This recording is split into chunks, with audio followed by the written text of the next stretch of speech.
Okay दोस्तों, तो अब हम लोग देखने वाले हैं image formation via plane mirror. ठीक है, तो एक इमेज बनाने के लिए हमें एग्जैक्टली दो रिफ्लेक्टेड रे की जरूरत है।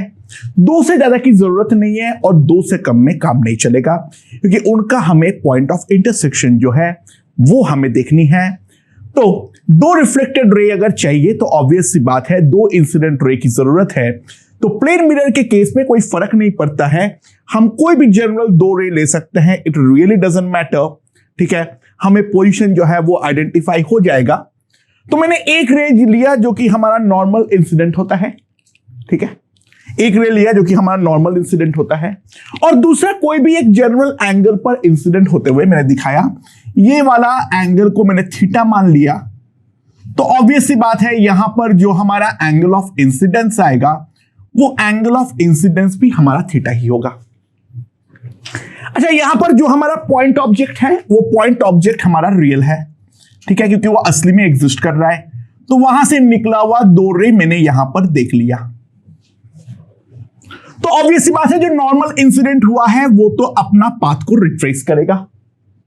ठीक है, वो तो अपना पाथ को रिट्रेस करेगा, और जो दूसरा रिफ्लेक्टेड रे है वो इस तरीके से थीटा एंगल बनाते हुए जाने वाला है।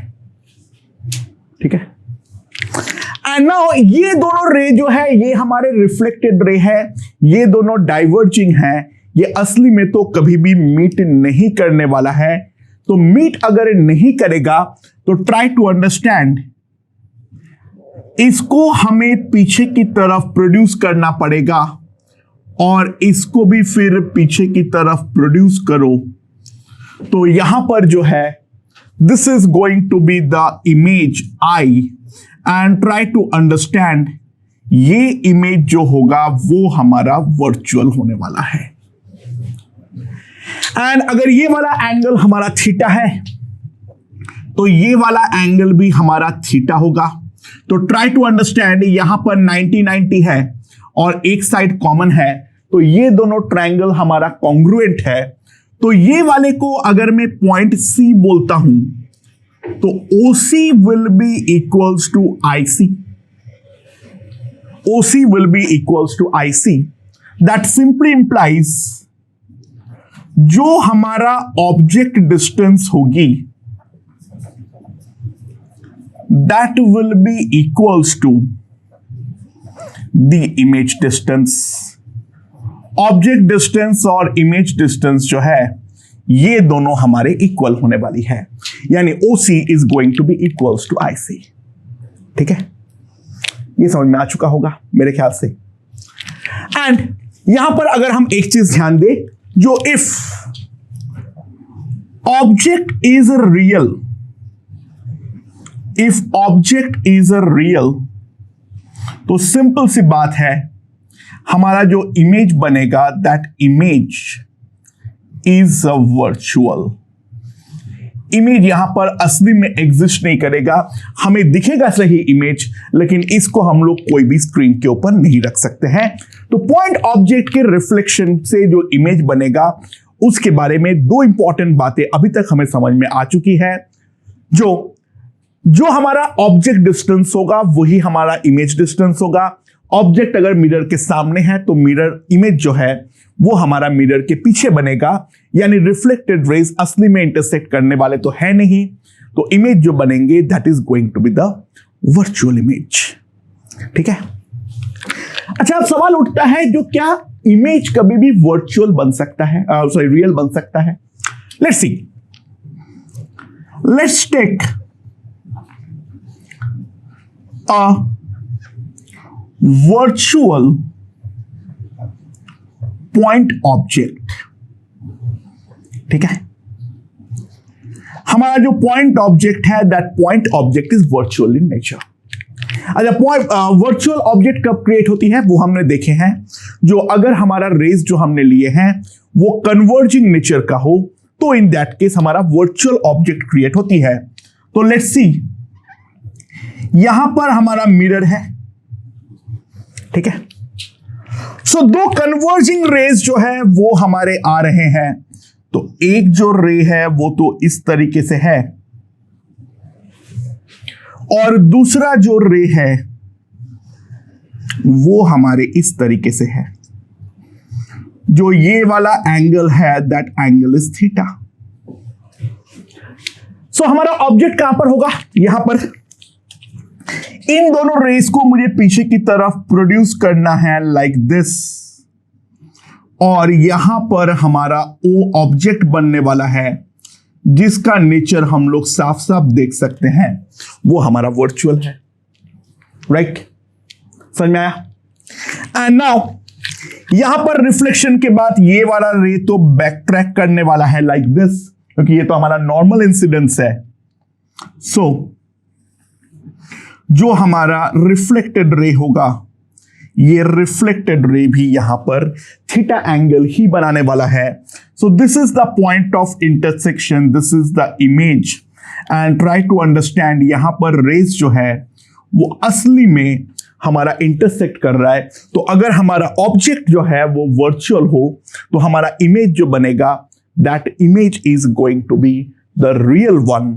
यानी एक प्लेन मिरर के रिफ्लेक्शन में हमारा जो ऑब्जेक्ट और इमेज का नेचर है वो हमेशा हमारा इन्वर्ट होता है।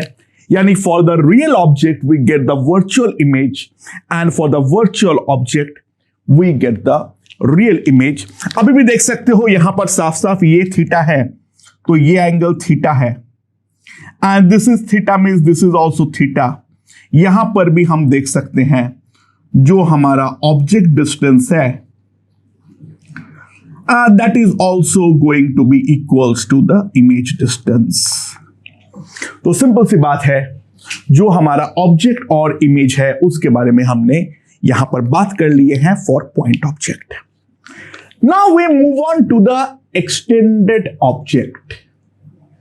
ठीक है, so what is mean by extended object? Let's see, वो ऑब्जेक्ट जिसका एक हाइट या लेंथ हो, ठीक है, समझ में आया, जिसका एक हाइट या लेंथ हो। सो एक्सटेंडेड ऑब्जेक्ट को जो है दैट इज रिप्रेजेंटेड, अभी से हम लोग हमेशा इसको रिप्रेजेंट करेंगे, रिप्रेजेंटेड एज दिस। ठीक है, एक एरो के सहारे हम रिप्रेजेंट करेंगे। इसके एरो का कोई डायरेक्शन नहीं है, अपने मर्जी से जो टॉप मोस्ट पॉइंट है उसको तुमने ऐसे दे दो, जो हमारा एरो का टॉप मोस्ट पॉइंट, और ये हमारा उसका बॉटम मोस्ट पॉइंट है। ठीक है, सो ध्यान दो, suppose this is the mirror, ठीक है, और इसके सामने सबसे पहले मैंने जो अपना एक्सटेंडेड ऑब्जेक्ट है उसको इस तरीके से रखा। This is called the parallel orientation. ठीक है, this is called the parallel orientation. ठीक है, नाउ ये ऑब्जेक्ट जो है इसका टॉप मोस्ट पॉइंट को बोल दो A, और इसका बॉटम मोस्ट पॉइंट जो है इसको बोल दो B। अब A का जो हमारा इमेज है वो कहां पर बनने वाली है? A जो है वो मिरर से सपोज D डिस्टेंस की दूरी पे है, तो A जो है वो तो हमारा एक पॉइंट ऑब्जेक्ट की तरह ही ट्रीट होगा। तो A का जो इमेज है वो डेफिनेटली उतने ही दूरी पे A डैश पे बनने वाली है। ठीक है, ये डिस्टेंस अगर D है तो ये वाली डिस्टेंस भी हमारा D ही होने वाली है। और B का जो इमेज है वो हमारा B के यहां से यहां पर बनने वाली है। सो A dash and B dash will be the image of A and B। ठीक है, और इन दोनों को जोड़ता हुआ जो हमारा फाइनल बनेगा, this is going to be the image. Try to understand, image का हर पॉइंट जो है वो हमारा वर्चुअल होने वाला है। तो यहां पर भी हम साफ साफ देख सकते हैं जो हमारा इमेज है दैट इमेज इज वर्चुअल। ठीक है, ये हर किसी पॉइंट के लिए ट्रू है। अगर इन बिटवीन पॉइंट ले भी लेते कोई फर्क नहीं पड़ता, सी लेते तो यहां पर सी डैश बनता, हर किसी का डेफिनेटली वर्चुअल इमेज बनेगा। कोई भी एक एक्सटेंडेड ऑब्जेक्ट जो है उसको मैं collection of infinite number of point of this की तरह प्री डेफिनेट कर सकता हूं। तो यहां पर इमेज जो है वो डेफिनेटली हमारा वर्चुअल नेचर का है। ठीक है, यहां पर भी हम लोग एक चीज लिख सकते हैं, जो object distance is equals to the image distance. Object distance और इमेज डिस्टेंस जो है वो हमारे इक्वल होने वाला है। साफ साफ हम देख सकते हैं, क्योंकि ये d है तो ये भी हमारा d होने वाला है। अच्छा, ऑब्वियस सी बात है, एक और चीज हम लोग लिख सकते हैं, जो कि हमारा AB will be equals to A dash B dash, that implies image is of same size as that of object. Image is of same size as that of object. ठीक है, ऑब्वियस सी बात है। एंड पैरेलल ओरिएंटेशन में अगर हम देखें, जो अगर मैं मिरर के सामने खड़ा हूं तो मेरा इमेज भी सीधी खड़ी रहती है, वो उल्टा यानी शीर्षासन करना चालू नहीं करता है, यानी it is erect in nature. तो अगर मैं पैरेलल ओरिएंटेशन पे रखूंगा तो इमेज जो बनेगा वो हमारा इरेक्ट बनेगा, सेम साइज का बनेगा, ऑब्जेक्ट और इमेज इक्वल डिस्टेंस पे बनेगी, और इमेज जो होगा वो हमारा वर्चुअल होगा। तो एक बात ध्यान देना, treat all extended objects, treat all extended objects as collection of two point objects, one at top and another at bottom। ठीक है, one at top and another at bottom। तो अब से एक्सटेंडेड ऑब्जेक्ट्स को हमेशा जो है वो हमारा दो पॉइंट ऑब्जेक्ट की तरह ट्रीट करना है, एक टॉप मोस्ट पॉइंट और एक bottom most point. So this is the nature of image in the case of parallel orientation.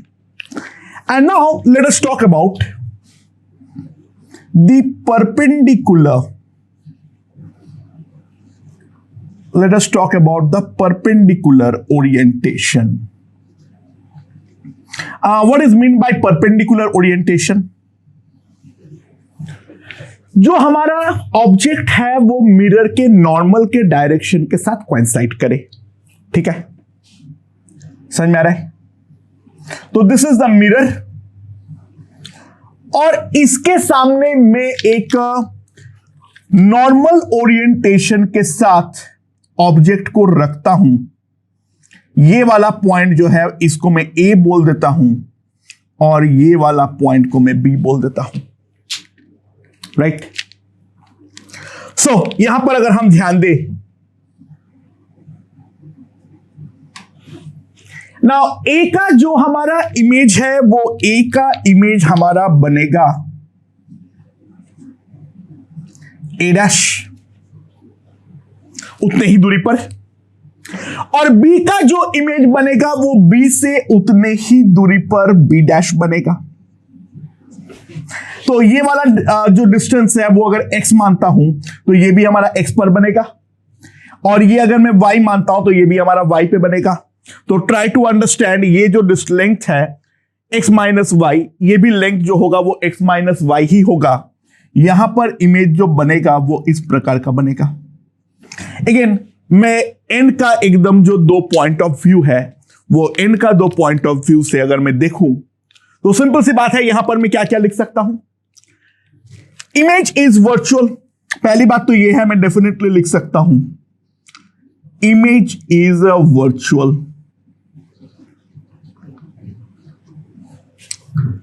ठीक है, again object size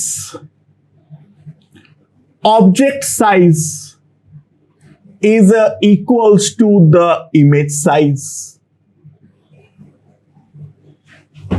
object size और इमेज साइज जो है वो हमारे इक्वल होने वाले हैं, बट यहां पर एक स्पेशलिटी ट्राई टू अंडरस्टैंड। अगर मिरर के नॉर्मल के डायरेक्शन पे मैं बात करूं तो यहां पर अगर हमारा एरो इस तरीके से है तो यहां पर एरो हमारा इस तरीके से बन गया है, यानी try to understand, we get a left right inversion, यानी जो हमारा पहले लेफ्ट था वो अब हमारा राइट पे आ जाएगा, और जो हमारा राइट पे था वो हमारा लेफ्ट पर बन जाएगा, यानी we are going to get a left right inversion in the case of the perpendicular orientation. So real object का इमेज हमेशा वर्चुअल बनेगा, साइज में कोई डिफरेंस नहीं आएगी। इमेज इरेक्ट होगा या इन्वर्टेड होगा, that depends upon the orientation. Parallel orientation में कोई इन्वर्जन नहीं होगा, बट जो हमारा नॉर्मल जो परपेंडिकुलर ओरिएंटेशन है वहां पर हमारा डेफिनेटली इन्वर्जन होगा, यानी left will become right and right will become left. So दोस्तों ध्यान दो, अगर अब मैं बात करूं द जनरल ओरिएंटेशन, ठीक है, if I take about the general orientation, ठीक है, सो जनरल ओरिएंटेशन हमारा क्या होने वाला है, जो अगर मान लो यहां पर हमारा मिरर है, ठीक है, समझ में आया, और इस पर अगर मैं कोई ऑब्जेक्ट को इस तरीके से टेढ़ा रखता हूं, सपोज ये है मेरा ए और ये वाला पॉइंट अगर मैं बी बोलता हूं, तो ए का जो इमेज बनेगा वो ए डैश मेरा यहां पर बनने वाला है, और बी का जो इमेज बनेगा ये बी डैश हमारा यहां पर बनने वाला है। And try to understand, this is going to be the final image. Again size wise दोनों का लेंथ ऑब्वियसली इक्वल आएंगे, साइज वाइज दोनों का लेंथ जो है वो ऑब्वियसली इक्वल आएंगे। इमेज अभी भी वर्चुअल है, यहां पर जो है लेफ्ट हमारा राइट बन जाएगा, लेकिन वर्टिकली जो है वो अपना इरेक्ट पोजीशन नहीं छोड़ने वाला है। So no vertically erect, but we get a left right inversion. We get a left right inversion. Okay, so ये हमारा एक मिरर के चलते जो इमेज बनते हैं उन इमेज के बारे में हम लोगों ने यहां पर बातचीत कर चुके हैं। तो एक बार हम लोग यहां पर अब मल्टीपल जो हमारा रिफ्लेक्शंस है उसके बारे में हम बात करते हैं, ठीक है। ओके दोस्तों, तो अब हम लोग बात करेंगे मल्टीपल रिफ्लेक्शंस के बारे में। दो मिरर इस तरीके से आमने सामने रखे हुए हैं, ये ऑब्जेक्ट जो है वो दोनों मिरर के बीच में है। यहां पे ये वाले मिरर से डिस्टेंस है 10 सेंटीमीटर और ये वाले मिरर से डिस्टेंस जो है वो है हमारा 20 सेंटीमीटर, ठीक है। तो सवाल ये है इसके जो इधर जो इमेजेस बनेंगे वो कहां कहां पे बनेंगे, इसके यहां पर जो इमेजेस बनेंगे वो कहां कहां पर बनेंगे, ठीक है। मैं पहला दो निकालना चाहूंगा, उसके बाद अपने आप ट्रेंड समझ में आ जाएगा। अच्छा, कोई भी मिरर का ये वाला साइड को हम ये बोलेंगे this is the reflecting side, this is the reflecting side and this is the dark side, ठीक है, समझ में आ रहा है। तो सवाल यहां पर यह है, इफ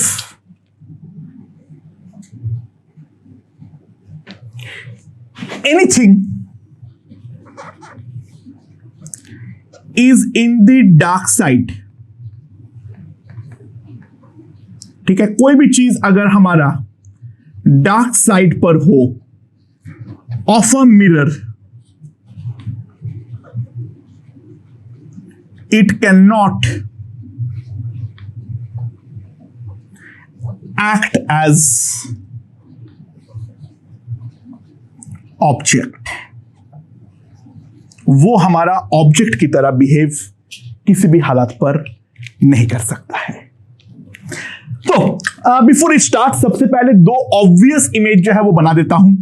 ओ का एक इमेज जो है वो ऑब्वियसली यहां पर बनेगा, this will B I1 and that will be at the distance of 10 centimetre. And similarly O2 के बारे में अगर मैं बात करूं तो एक ऑब्वियस इमेज जो है वो हमारा है, वो यहां पर बनेगा, that will B I2 and that will be at a distance of 20 centimetre.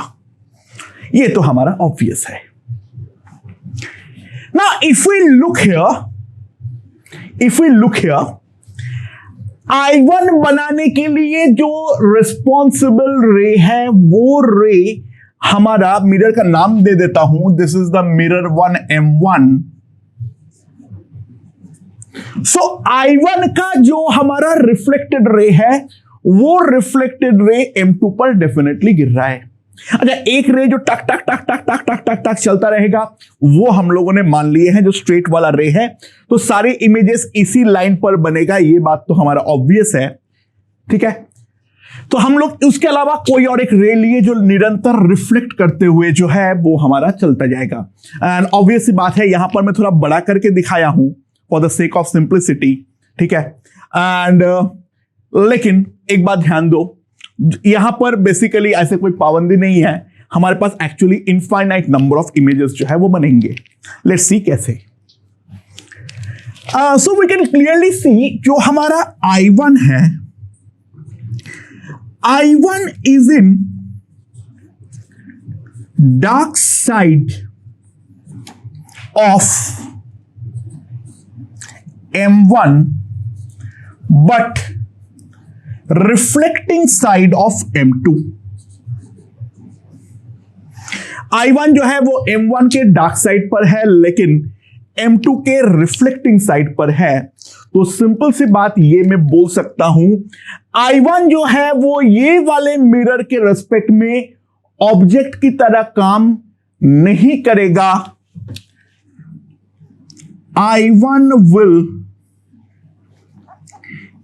act as object for M2। I1 will act as the object for M2, जो कि हम लोग यहां पर साफ साफ देख सकते हैं, ठीक है, क्योंकि यहां से निकला हुआ देखो, ये वाले मिरर को तो कुछ मालूम ही नहीं पड़ेगा ना, जो बीच में ऐसे टेढ़ा मेढ़ा हुआ है, इसको मैं पीछे प्रोड्यूस करूंगा तो यहां पर I1 पे बनने वाला है। That's simple. सो M2 के लिए जो डिस्टेंस होगा 30 + 10 दैट इज 40 सेंटीमीटर। तो ऑब्वियस सी बात है, अगर हम ध्यान दें, जो ये वाला रे है इसको मैं पीछे की तरफ प्रोड्यूस करूंगा तो मेरे पास I3 बनने वाला है, और ये जो डिस्टेंस होगा that is going to be the 40 centimetre. यहां पर इसको मैंने पीछे की तरफ प्रोड्यूस किया, ठीक है, ये वाला जो रिफ्लेक्टेड रे है ये यहां पर जाएगा तो ये हमारा I3 बनेगा। अच्छा, I3 जो है वो ध्यान देना, I3 will can act as an object for M1, क्योंकि वो M1 के रिफ्लेक्टिंग साइड के सामने में है, क्योंकि ये वाला रे अब आगे जाके M1 को हिट करने वाला है। तो यहां पर 40 और यहां पर 30, 70, तो यहां पर 70 पे जाके ये अपना इमेज बनाएगा। अच्छा, अब दूसरी तरफ से अगर मैं ध्यान दूं तो यहां पर ये देख सकता हूं मैं, I2 is in dark side of M2 but reflecting side of M1, that implies I2 will act as an object for M1. Mirror M1 के लिए ये अपना ऑब्जेक्ट की तरह बिहेव करेगा. तो this is now 20 and this is now 40. तो यहां पर अगर हम ध्यान दें तो यहां पर हमारा 60 सेंटीमीटर की दूरी पर है M1 से. तो बेसिकली यहां पर हमें कौन सा रे को ट्रेस बैक करना है? जो यहां से निकला हुआ रे इस पर टकराया, तो ये वाला रिफ्लेक्टेड रे जो है वो हम लोग पीछे की तरफ जो है वो हम प्रोड्यूस करने वाले हैं. तो ये जो डिस्टेंस आएगा, दिस इज 20, दिस इज 30. तो टोटल डिस्टेंस कितना हो गया हमारे पास? 50.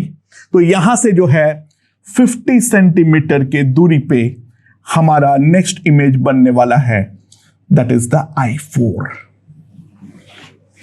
ठीक है, समझ में आया? तो इसका जो पहला दो बनेगा वो 20 और 40 पर बनेगा, इसका जो बनेगा वो 10 और 50 पर बनेगा. अच्छा, बाय द वे इस साइड का लास्ट इमेज, थर्ड इमेज कहां पर बनेगा? अब ये I3 जो है वो हमारा ऑब्जेक्ट की तरह बिहेव करेगा. तो I3 जब ऑब्जेक्ट की तरह बिहेव करेगा, this is 30, this is this, तो यहां पर जो है this is going to be at 70. It will be a beautiful pattern.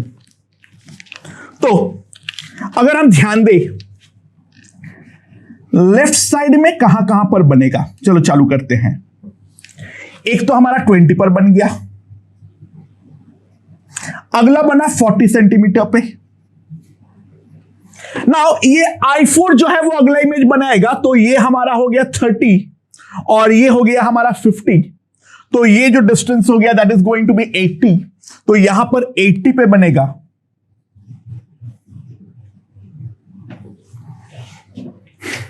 ठीक है, इसके ये वाले मिरर से डिस्टेंसेस.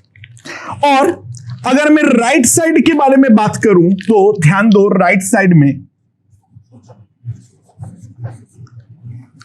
पहला बनेगा 10 पे, अगला बनेगा 50 पे, उसका अगला हम लोगों ने देख लिए हैं. जब यहां पर जो है ये 40 ये 30, तो ये अगला जो होगा that will be at 70. Now can you predict the next two? ध्यान दो, 20 का डिफरेंस, 40 का डिफरेंस, अगला कितने का आएगा? 20 का डिफरेंस. कैसे? This will be at 100 centimetre और इसका 40 20, अगला 40. कैसे बोल पा रहा हूं? देखो, ये वाला कहां से लिखा मैंने? जब ये वाला ऑब्जेक्ट की तरह बिहेव करेगा, तो ये मेरा अगर 70 पर है, तो ये मेरा 70 के साथ और 30 तो मुझे जोड़ना पड़ेगा दूसरे मिरर के लिए. तो डिस्टेंस हो गया 100. तो अगला आएगा मेरे पास कितना? 100 पे. और 80 के लिए 30 जोड़ो, 110. तो ये वाले मिरर पे 110. तो 20 40 20 40 20 40 20 40 ऐसा चलता रहेगा. और यहां पे 40 20 40 20 40 20 40 20 इस तरीके से जो है वो हमारा चलता रहेगा. Number of images practically infinite बनेंगे. तुम लोग देखे होंगे, अगर कोई सलून में जाओगे जिसका दोनों तरफ मिरर लगा हुआ है, तो बेसिकली हमें लंबा लाइंस ऑफ इमेज जो है वो हमें अपना सामने और पीछे दोनों तरफ दिखते हैं. पीछे की तरफ के लिए मुंडी घुमाना पड़ेगा, पीछे हमारे आंख नहीं होते हैं. ठीक है, सामने और पीछे लंबे जो है बहुत सारे इमेजेस बनते हुए हमें नजर आता है. ठीक है, इसीलिए सलून में कभी भी आजकल देखोगे तो दो सामने सामने मिरर कभी भी नहीं रखता है, क्योंकि the reason is pretty simple and straightforward. ठीक है, तुम्हारा बाल काटने के टाइम में सामने वाले नाई का ऑप्टिकल इल्यूशन जो है वो हमारी क्रिएट होने वाली है. सो मल्टीपल रिफ्लेक्शंस के बारे में आइडिया जो है वो हम लोगों को यहां पर लग चुकी है. सो इमेज किस तरीके से फॉर्म होता है वाया प्लेन मिरर, उसके बारे में हमें आइडिया जो है वो डेफिनेटली हमें लग चुका है. ठीक है, नाउ अब हम लोग एक इंपॉर्टेंट कॉन्सेप्ट के रिगार्डिंग बात करेंगे, that is called the field of view. Let's see what's that.